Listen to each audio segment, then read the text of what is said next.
So I think one of the coolest things about just being kind of following your life and being in your zone and paying attention to what you're interested in and just like following that thread is like I go to yoga and I love this community all of a sudden. I'm meeting all these cool people, and I meet Amanda, who not only is she an amazing yoga instructor, she does acupuncture, and then I have aging athlete issues, so I'm like, okay, let's go try this acupuncture thing. Of course, it's amazing, and Amanda's amazing, and she says, oh, I want you to meet somebody. There's a girl who plays volleyball that she just moved to town, and she's explaining it to me like, oh, she doesn't know anybody or something like that, and I'm thinking like, oh, somebody wants to play volleyball. She tells me her name, and like, kind of rings a bell, and then I'm like, Carli Lloyd. I'm like, and then of course there's a soccer player, right? And I'm like, no, it's not that, because I'm not that into soccer. I'm like, no, that really rings a bell. So of course I like everybody, Google, and I'm like, Amanda. I'm like, she's not like a volleyball player moving to town. She's Carli Lloyd, like the setter from the Olympics. I'm all, of course I would love to meet her, right? So she's like, okay, well, here's her number. I really think you guys will hit it off. And of course, we did. Yeah. So I text you, and we went to yoga, and you had just found out you were pregnant. So we end up here, I don't know when that was, maybe a year ago. Yeah, it had to have been like November or December of last year, Yeah, so I'm sitting here, Carli Lloyd, who played, Olympic level, 2016. Beijing, that would make me really old. No. Rio. Yeah. And 2016. then, crazy, amazing Olympic career. But more importantly than that, what always amazes me is like the person that you are. So when I met you, I was like, wow, this girl is like so humble and approachable, and yet she's played at the highest level of the sport that I love. And so many times people will think that those things are mutually exclusive, right? Like, you can't be this nice person or a very approachable person or like, bring everybody in. And I think coming up in sports, we're always looking at like how to be the most competitive, how to be the best. But you just have this amazing way of being so inclusive, and even coming out and playing with us and not acting like, oh, I'm too good for this, or, and so I was just curious. I'd love to hear your thoughts on how, those qualities are not mutually exclusive.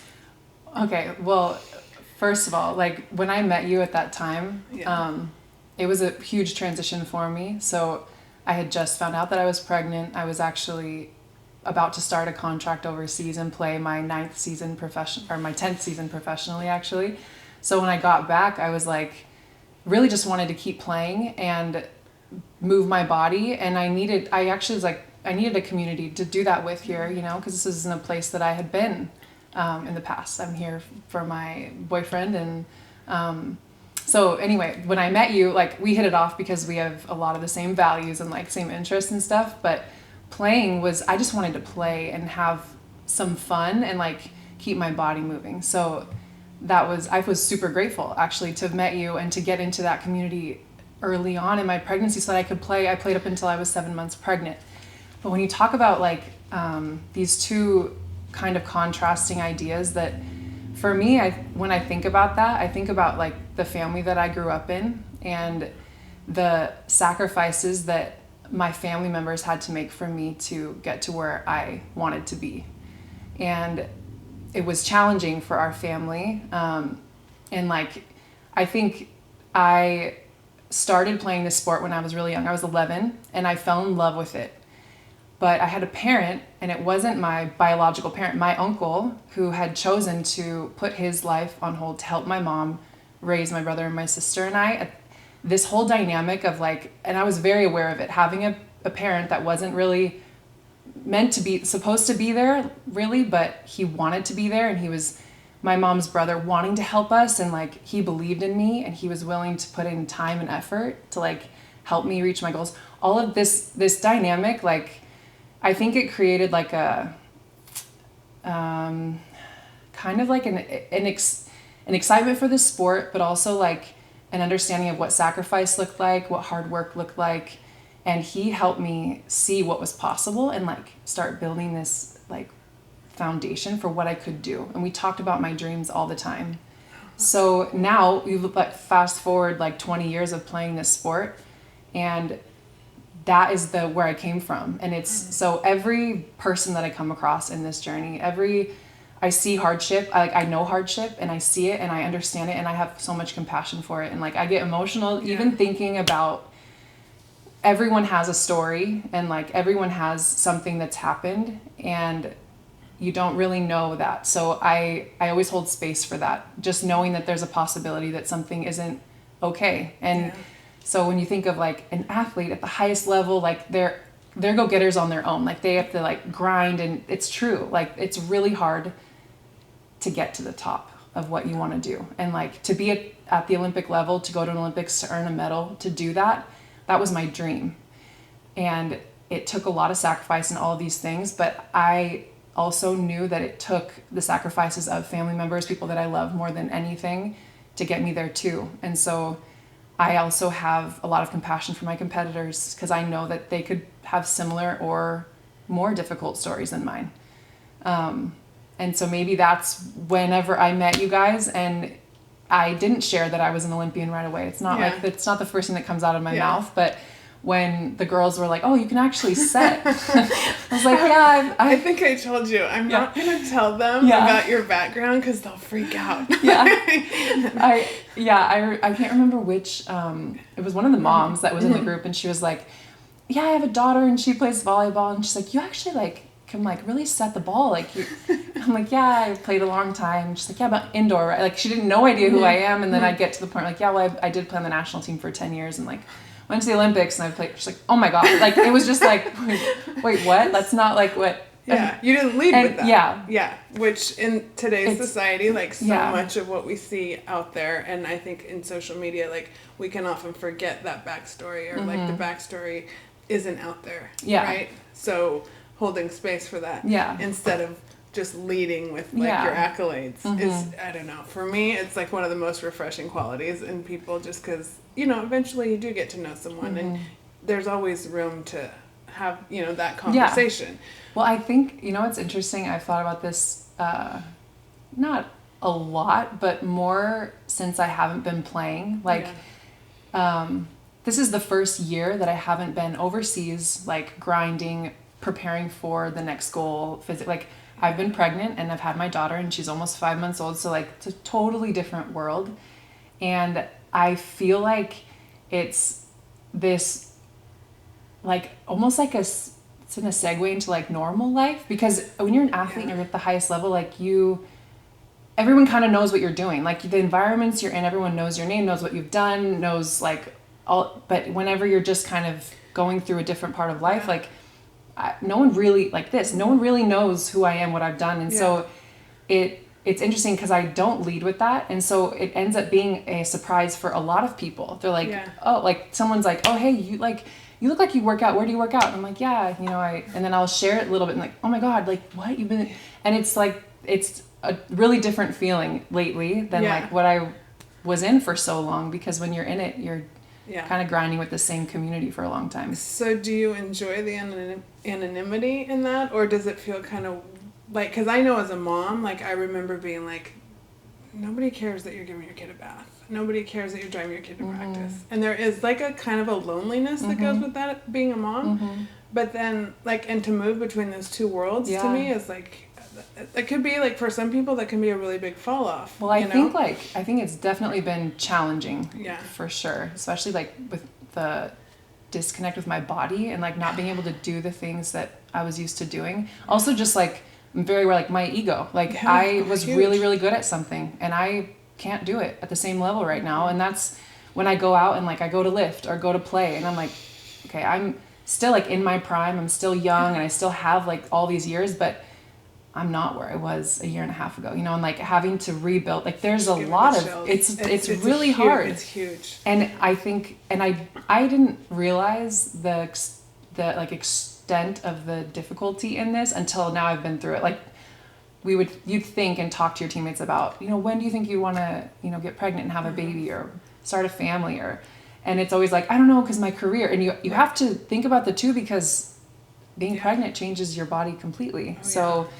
I definitely have like those daily tasks of like you were saying, giving Storm a bath, waking up, like feeding her, putting her, like this whole cycle. I call it lather, rinse, repeat, you know, Ooh, on the shampoo bottle. Yeah.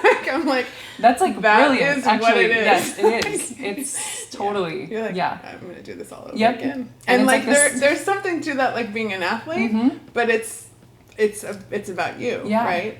You know, I actually had a conversation with one of my uncles about, because I wrote in my blog about like how difficult it was to have like this very, is it mundane? Mundane routine every day, like the same four walls, the same the same room, the same. And he was like, but isn't that what you did for your whole life? Like you had to have a routine to get to the level that you're at. And I was like, yeah, but it's different. Like that routine, that, you know, the level of competition, the stimulation, all the senses activated all the time to like totally different routine. And I'm a very routine person. Like I would have my routine every morning and like go, you know, but when it's in this environment, it's really challenging. It's beautiful. And I've learned to love it, but it was really hard in the beginning. Totally. Yeah. And it kind of stays that way too. Cause it's like, there's stages, right? But it's, and there's so many parallels, and that's why I love my topic of like, you know, it's like the game of life, right? I mean, what we learn in sports, we bring into our regular life. But the concept of like, just enjoying a moment, but like, I don't know, it's so anonymous. It goes back to being, it's so anonymous. So if you're not enjoying it for yourself, what, you know, versus like, oh, there's a crowd, like I'm practicing, and all that consistency is leading to like a big moment, or there's going to be a payoff. Well, this payoff is like long term, but it's still that same consistency that creates success, right? So it's like, there's a lot to draw on, but it's, I don't know, these are the things, and I you know, I loved, like we did that conversation with some of those other athletes, like right after we met, because I was describing on to somebody that read my blog, and then I had read your blog, and that's the other thing I loved, is we were both writers, but and just your ability to like connect on that deep level and talk about like the real life stuff and how sports influence that, because that's like kind of the lens we see things through, and even just being like a lifelong athlete. I mean, I've never even competed at super high levels, but it's just like the mindset of what I've learned, like in the pool, or knowing that like this is what, if I do this, I'm gonna feel this way, like, and I use that to parent my kids, you know. So it's just, it's such a fascinating thing to see it, you know. You're starting that journey, and you've been to those high levels. So like with Storm, I mean, do you have like hopes and dreams yet, or do you like, is it just like, for her, and like, is it just enjoying the days? I mean, I think about like, I think I stress a lot about like, what's the right way to bring up a young girl today, and like allow her to see all the opportunity and all the possibility out there, and like not have too much influence on like what she chooses, because of course, like I'm a volleyball player, Riley's a volleyball player, and everyone's like, she's gonna be the best setter ever. I'm like, and it's amazing to think about that, you know, like she could be. Totally. But what if she doesn't want to play volleyball at all? And like, I think about those things. I'm like, I want to make sure that I have a space in my heart, like in all of myself as a mom and a friend to her, to say like, go after whatever it is that you like, you want to do, you know. But then at the same time, I think sport and being involved in team sports it was so important for me as an individual. Like it gave me a sense of purpose. It like, you know, when you're praised for something and you're good at it, you know, you start learning like, okay, hard work makes it better. So I can like go and do more, and then I can get better at it, and then push myself here and sacrifice. And you learn all of these different lessons in that process. So like, I want her to experience that. And, but at the same time, like, I don't want it to be like a must for her. I want her to make these choices for herself. And like find, it always seems to me like, with my kids, I put them into what I was. Totally. Because it's what you know. It's comfortable. Right? Like, oh, I know what a swim team is. I know what the volleyball club is. And so we did those things. And then as they developed, like I've talked about, like Kate went off and found theater. And I remember having those same fears. I'm like, but what about the exercise, and what about the team aspect and all of this? And then I've watched for the last year and a half, even through COVID, she just, because she followed her heart, the community and the hard work and all of that stuff came together. Totally. And so you give them that, and I think the greatest thing we can give them is that freedom with the guidance of helping them discover themselves. And so when you put them in those things when they're little, you learn different things that, sometimes when they're little, it's just hey, you're not going to quit. If you start, you're not going to quit. Or, hey, pack your bag and get there on time. And that's the win, right? But that's cool. I like to think about that. Yeah. Lauren will tell you she's been packing her own bag since she was 5. Really? She's oh my God, that's starting out the oldest of 4. So she's she's Mom, those other ones I've been doing this since I was 5. I'm that's so great. That's probably true. That's so great. Yeah. I like that, the little lessons instead of this is what you have to do. Yeah. It's or the big thing of we're gonna take all these lessons and we're gonna go play in college and we're gonna they don't have to know that yet. Yeah. Can you keep track of your schedule? Can you show up and be a good teammate, listen to the coach, work hard? We're good. Yeah. But the world is not necessarily geared that way anymore. Everybody thinks they're going to get to where you got to, or at least, they're trying, that's the end goal. And it's there's so many things we get out of sports that aren't about ending up on the podium, no matter how much I geek out on the Olympics and love to hear all the coaches and the athletes talk, you know, but it's all those perspectives in the world, right? And then you mix them together and see, because everybody is good at something. Right. And I think as parents, our job is to help our kids find out what they're good at. Yeah. And so. And Kate kind of showed you what she was good at. You didn't even know. That's so cool. I had no idea the first time. She's I want to do that. The little community theater over in Hermosa. I was you do? So okay. Yeah. So we try it, and then I never practice a line with her. Printed out the script, handed it to her. She goes off to the little practice every Wednesday. Here's the play date. You go and you watch, and I'm oh my gosh. How did you do that? I would have been scared to death. Yeah. Don't put me on that stage. I'm and she's quiet me, but she has a total alter ego. Yeah. On stage, it's her, probably how we feel playing. Yeah. You know what I mean? And just to have that freedom and who cares? I'm going to go out and do it. I'm not. Yeah. It's that other level. Yeah. And she gets it on the stage instead of on the court. That terrifies me to think about that, because people say that all the time. Well, you're fine on camera, right? You you can do interviews and whatever. Yeah. And I'm you can put me on a court with thousands of people and I'm good. But if you put me on a stage with a group of 30, I'll probably freeze. And it's taken a lot of time to get comfortable in that. And I think that has to do also when you're younger, what are you exposed to? What have you learned is comfortable for you? Yeah. And obviously we're more comfortable doing the things that we are deemed good at. And we've trained to do, right? Totally. Yeah. Which that at the highest level. Whenever you show up and you're ready. Yes. You've done your job. You're prepared. Yeah. That's your confidence comes from preparedness. And also the other part of that is the things you're saying to yourself.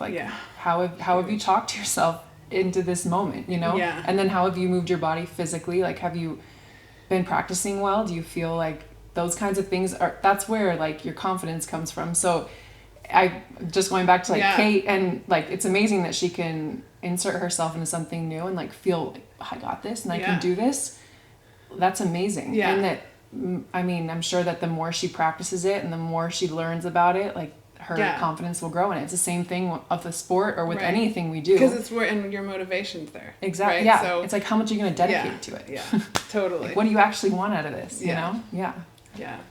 Cool. So, I think I'm so big on just passing whatever people are ready to hear, whatever the next generation is ready to hear. I feel they hear it when they're ready to hear it, right? But I think one question I always like to ask and end with is what would be the advice you would have given to your younger self, knowing what you know now? Oh my gosh. It actually has nothing really to do with sport or volleyball or anything. It's 1,000% has to do with telling my younger self that, hi. Hey. Hello. Hi. You can interrupt. What's your name? Do you want some? This is Little. Stuart Hi, Little, but we just call her Little. Hi, Little. Well, I was gonna. Advice, The advice I'd give to myself. I would have told myself that I'm worthy of anything that I want. Like, I'm worthy, but I'm worthy of love, and I think it's important to love yourself too in the process. And the reason that I've learned the importance of that later on and didn't really like understand what that meant was, I think like struggles when we're young. You know, I talked about my family dynamic and the some of the struggles that we went through, and I think in that I felt responsible for things, or like I would doubt myself, or I would feel like I had to be perfect to like huge. This perfection it would like paralyze me sometimes. Absolutely. You know, I've been and there. just to like tell myself like you're like fine the way you are, and it's okay to like give yourself a little bit of extra love, and like you're worthy of your goals and your dreams. And I think like I learned that, and maybe that is why I ended up getting to the Olympics and, you know, achieving these amazing things. I learned it later on, but when I was young, I was uncertain, and like I think that pain and like struggle and stuff can The microphone. oh yeah she's going to play. It can, the like uncertainty during that time, it caused me to have to learn a lot and grow a lot in my 20s. And so yeah, I think I would tell like any young girl, like you're are we just gonna hang out? Yeah, we might have to redo this. No, it's all good. Yeah? Did you want to be on camera? You might get ahead of that. The other part of that though is that I feel like I hear a lot that there's this like feeling of entitlement sometimes in different parts of sport or whatever. And I think like the value of hard work and knowing that you get to earn where you're going to end up. Like if kids, young women, young men can like understand that it's choices that you make, and like you are kind of in control of where you end up if you make these choices and you put in that extra work and you do the hard thing. Yeah. Like that whole thing, if my uncle hadn't been there and shown me that early on, there's no way I would have accomplished what I did. Mm-hmm. And I'm so forever grateful for everything that he's done, and we have the coolest relationship because of it, you know? Yeah. And I just think that it's hard for kids sometimes, and it's hard for parents to push their kids. But I think that dynamic is really, really important, and it's not just in sport, it's in anything. And it's interesting because you had that person that was a coach and a parent. Mm-hmm. And that's a really hard thing to balance. And these days, like it's a very difficult navigation. Mm-hmm. So it's really cool to see how it worked for you. Mm-hmm. And then it's also just interesting to watch, like I see parents expect coaches to do too much, where they're like, oh no, I don't want to deliver that hard message, you do it. And like I you know, every time we're vulnerable with our kid and we say something that's hard, we build a little bit of trust there, even in that moment if it's hard, even if you know. So it's not okay to, like, you know, in my opinion, to push it off on a coach. However, if you also have a coach that cares, that will help you toe that line and you have kind of a similar value. Yeah. You know, that's golden. That's like and it could be like a theater teacher or even a teacher at school or someone that holds that same standard. Yeah. Huge. Yeah. You know, but it's interesting to see that. That's like building a support system in a community where like you're hearing the same type of message from multiple people, and maybe you hear it a little bit better, like you said, from a different person. Yeah. But it's with that value, like the same value, the same message is coming through, just in different verbiage or whatever, you know. Yeah. Yeah. So, well, thank you so much. Thank you. I love meeting Storm. Yeah. And thank you for joining us a little. But this was so much fun. Where can people find you? I love reading your blog. I have a blog, and the website's showupwithme.com. Okay. And then my Instagram's Carli Lloyd 3. Okay. And I'm not the soccer player, I am the volleyball player. That is a big one. Yeah. Same spelling, but it's amazing. different. Yeah. I'm okay with being mixed up with her. Name. She's like such a baller. You guys are both. I love her, but, but yeah. I had a girl in college that was Wendy Jones, and she was a soccer player, and I was a volleyball player. I just now thought of that. Really? And we lived across the hall in the dorms. That's so weird. I know. Yeah. So anyway, so everyone can find you there, and cool. So thanks. This is Wendy with Be Better with Volleyball, and Carli Lloyd. Have a great day, guys.